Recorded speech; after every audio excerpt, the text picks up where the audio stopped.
تو یہ سارا علامہ کا سفر نامہ ہی ہے، بس مختلف ان کا جو بھی انہوں نے recollection of his feeling and experience جو انہوں نے وہاں پہ وہ کیا، اور ہی وزٹڈ جو ہے وہ سرٹن پلیسز. تو یہ پٹھانوں سے خطاب کرنے کے بعد وہ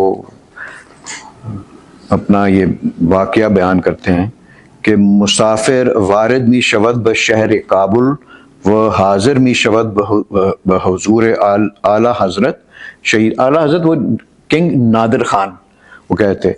اور یہ جب انہوں نے اپنی لکھا تو اپنی ملاقات کا ہوا ہے نادر خان کے ساتھ، لیکن شہید اس لیے لکھا ہے کہ یہ علامہ جب وہاں سے واپس آیا تو اس کے کچھ عرصے کے بعد اس کو کسی بے وقوف افغانی نے اس کو گولی مار کر تو اس کو شہید کر دیا تھا. So that is why he is شہید. تو وہ کہتے ہیں کہ اے شہر کابل تو جنت کی طرح خوبصورت ہے، یہاں کے پھل بھی زندگی بخش ہیں، تو صائب کی آخری آرام گاہ ہے. صائب تبریزی یہ بہت بڑے شاعر تھے، اور ان کو علامہ نے کافی ان کو وہ کوٹ کیا ہوا ہے، اینڈ ان کو بہت ہائی ریگارڈ میں علامہ جو تھے رکھتے تھے. تو کہتے ہیں کہ تو صائب کی آخری آرام گاہ ہے، خدا تجھے ہمیشہ شاد اور آباد رکھے. علامہ افغانستان کے یہ جو ہے اس کا وہ ذکر کرتے ہیں، اور اس کے مرتبے کا جو ہے وہ ذکر کرتے ہیں. یہاں پر کیسی کیسی بلند مرتبہ شخصیات دفن ہیں، اس کی سرزمین میں کتنے کتنے بڑے لوگ جو ہیں وہ افغانستان کے اندر وہ دفن ہیں. اس کے افراد سیر چشم اور اچھی نسل سے تعلق رکھتے ہیں، لیکن افسوس ہے یہ ابھی اپنی صلاحیتوں سے بے خبر ہیں. یہ ڈس ایرے میں تھے افغانیز، اور وہاں پہ کوئی جو تھا وہ امن و امان کی صورتحال جو تھی وہ پیدا نہیں تھی ہو رہی. تو یہ جب اس شاہی محل میں جاتے ہیں تو وہ کہتے ہیں کہ اس کا شاہی محل عالی شان ہے اور خوبصورت ہے، اور دیکھنے والوں کے لیے وہ کیمیا ہے. اس میں جو بادشاہ رہتا ہے وہ مومنانہ صفات کا حامل ہے. یہ جو تھے اس کو نادر خان کو بہت ہائی ریگارڈ میں علامہ اس کو رکھتے تھے. اور یہ آگے آپ وہ جا کے دیکھیں گے جب اس کا وہ ذکر کرتے ہیں اور اس کی صفات کے بارے میں بیان کرتے ہیں تو آپ کو یہ اندازہ ہوگا کہ ایک اس ماڈرن ٹائمز کے اندر اگر کوئی رولر ہو تو اس کے اندر کس قسم کی صفات اور احساس اور قوم کا دین کا درد جو ہے اس کے اندر وہ ہونا چاہیے. اس کے اندر وہ جو ڈرائیونگ فورس ہے وہ یعنی کہ عشق کی کیفیات اس میں موجود ہیں. تو علامہ نادر شاہ سے اپنی ملاقات کے بارے میں بیان کرتے ہیں اور اس کی خصوصیات کو اجاگر کرتے ہیں. وہ کہتے ہیں کہ شاہ را دیدم در آن کاخ بلند، پیش سلطانی فقیری درد مند. کہ اس عالی شان محل میں ایک سلطان کے ساتھ ایک درد مند فقیر کی ملاقات ہوئی. وہ درد مند فقیر خود ہیں، اپنے آپ کو وہ کہہ رہے ہیں. وہ خوش اخلاق اور دلوں کو فتح کرنے والا شاہ، اس کے طور طریقے درویشانہ تھے، حکمرانہ نہیں. جیسے ایک مفلس عمر رضی اللہ تعالیٰ کے سامنے اس کے کلام میں یعنی کہ سوز اور گداز تھا، اور میں نے از راہ نیاز اس کے ہاتھ کا بوسہ لیا. وہ خوش کلام اور سادہ پوش، سخت کوش، نرم خو اور گرم جوش والا بادشاہ تھا، جس کے اندر صدق اور اخلاص اس کی نگاہوں سے آشکار تھے. اس کا وجود دین اور حکومت کے لیے استحکام کا باعث تھا. خاکی لیکن فرشتوں سے پاک تر اور مقام فقر اور شاہی سے آگاہی رکھتا تھا.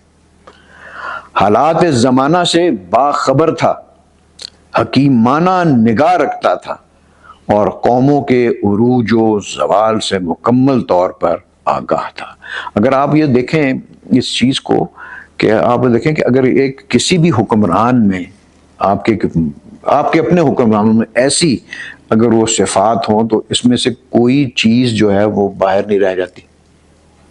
یعنی کہ جو ایک قوم کی نشو و نما، قوم کی تربیت اور قوم کو بلڈ کرنے والا اگر حکمران اس کے اندر یہ خصوصیات ہوں تو پھر وہ قوم جو ہے وہ کبھی بھی کسی اور قوم سے پیچھے نہیں رہ سکتی۔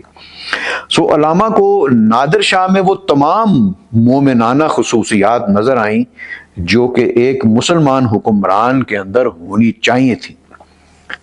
اگلے اشعار میں علامہ اپنے اور نادر شاہ میں گفتگو کو قلم بند کرتے ہیں اور فرماتے ہیں کہ نادر نے مجھ سے کہا، گفت از آن آتش کے داری در بدن، من ترا دانم عزیز خویشتن، ہر کے اورا از محبت رنگ و بوست، در نگاہم ہاشم و محمود اوست۔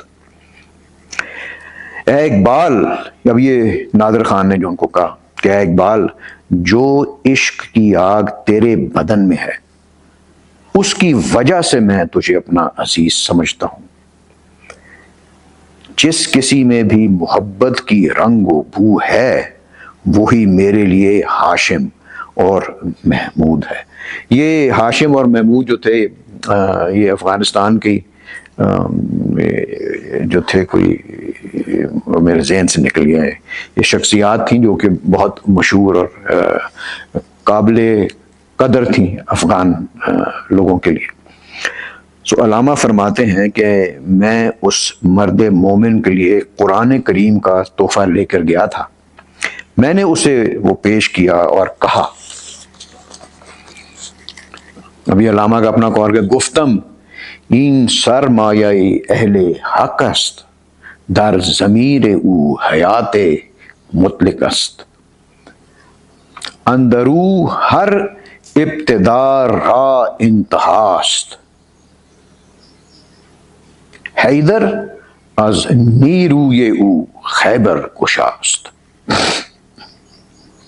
میں نے نادر کو قرآن کا تحفہ پیش کرتے ہوئے کہا کہ یہ اہل حق کا سرمایہ ہے، قرآن اہل حق کا سرمایہ ہے، اس کے ضمیر میں مکمل ضابطۂ حیات ہے جس پر عمل کرنے سے زندگی کو بقا حاصل ہوتی ہے، اس میں ہر چیز کی ابتدا اور انتہا موجود ہے، اسی کی عطا کی ہوئی قوت کی بدولت حضرت علی فاتح خیبر تھے۔ اب یہ علامہ نے قرآن کی خصوصیت جو ہے وہ بیان کی اس کی۔ تو علامہ فرماتے ہیں کہ میری باتوں کا ایسا نشہ طاری ہوا نادر پر کہ اس کی آنکھوں سے آنسو امڑ آئے۔ نادر شاہ نے مجھ سے کہا، نادر اس دنیا میں بیچارہ تھا لیکن دین اور وطن کے غم سے بھرا ہوا تھا، لیکن میرے اہل وطن کو میرے اس حال کی خبر نہیں تھی، میرے ان آہ اور نالوں اور بے حساب غم کا رازداں کوئی اور نہیں تھا۔ جو میں وہ دکھ اور جو درد اور جو مطلب کہ جو اہمیت میرا وطن یا افغانستان جو تھا اور اس کے عوام میرے لیے رکھتے تھے، میرے قوم اسے آگاہ نہیں تھی۔ وہ کہتے ہیں کہ غیر قرآن غم گسار من نہ بود، اب وہ یہ کہہ رہا ہے، بادشاہ کہتا ہے کہ غیر قرآن غم گسار من نہ بود، قوتش ہر بابرا برمن کشود، کہ وہاں پر جب میں ایسے مطلب he was living in exile and ادھر سے پھر یہ آتا ہے نا، جس طرح شروع میں نے آپ کو بیان کیا تھا وہ علامہ سے ملاقات ہوتی تو وہ لاہور سے گزر کے جاتا ہے افغانستان کے سفر میں، اور وہ حکومت لینے جا رہا ہوتا ہے تو علامہ اس کو وہ ملتے ہیں ریلوے اسٹیشن کے اوپر جا کے جو ہے، تو وہ کہتا ہے کہ اس مطلب وہ ایگزائل میں جو ہے وہ جو تھا وہ وہاں پر قرآن کے علاوہ میرا کوئی اور غم گسار نہیں تھا، مطلب مجھے جو بھی حوصلہ اور جو بھی ایمان کی پختگی اور آگے سے جو کچھ کرنے کی، عمل کرنے کی جو ڈائریکشن تھی، اس میں قرآن نے ہی میری گائیڈنس کی اور رہنمائی میری کی سے۔ تو وہ کہتا ہے کہ اسی کی عطا کی ہوئی قوت سے میں نے ہر مشکل پر کامیابی حاصل کی۔ علامہ فرماتے ہیں کہ اس عالی نسب بادشاہ کی گفتگو نے مجھے بے خود بنا دیا، مجھ پر ایک ایسا وجد جیسی کیفیت جو ہے وہ طاری ہو گئی کہ نماز عصر کی اذان سنائی دی، وہ جو کہ مومن کو دنیاوی جہاد سے پاک کر دیتی ہے۔ کیا چیز؟ اذان بے نیاز کر دیتی ہے۔ یعنی کہ آپ یہ دیکھیں، مطلب اذان سن کر تو جو ہے مومن جو ہے وہ اس کو بالکل اس کا جو رجحان جو ہے وہ خدا سے، اور اس کو بے نیاز کر دیتی ہے دنیاوی معاملات سے، اور وہ آ کے اس کے سامنے سجدہ ریز ہوتا ہے۔ تو وہ فرماتے ہیں کہ انتہائی عاشقان سوز و گداز، جو عاشقوں کا جو انتہا ہے وہ ان کا سوز اور گداز ہے۔ کردم اندرو اقتدائی، کردم اندر اقتدائی او نماز، تو انہوں نے اس کے پیچھے یعنی نماز پڑھی۔ راز ہائے آن قیام و آن سجود، جز بے بزم مہرمان نتوان گشود، کہ عاشقوں کی انتہا اور سوز و گداز ہے، اور میں نے بادشاہ کی امامت میں نماز ادا کی۔ اس نماز کے قیام اور سجدے کے راز صرف اس کیفیت کو سمجھنے والے جو محرم ہیں وہی اس کو بیان کر سکتے ہیں۔ تو یہ ادھر آ کے انہوں کا یہ ابھی وہ ختم ہوتا ہے۔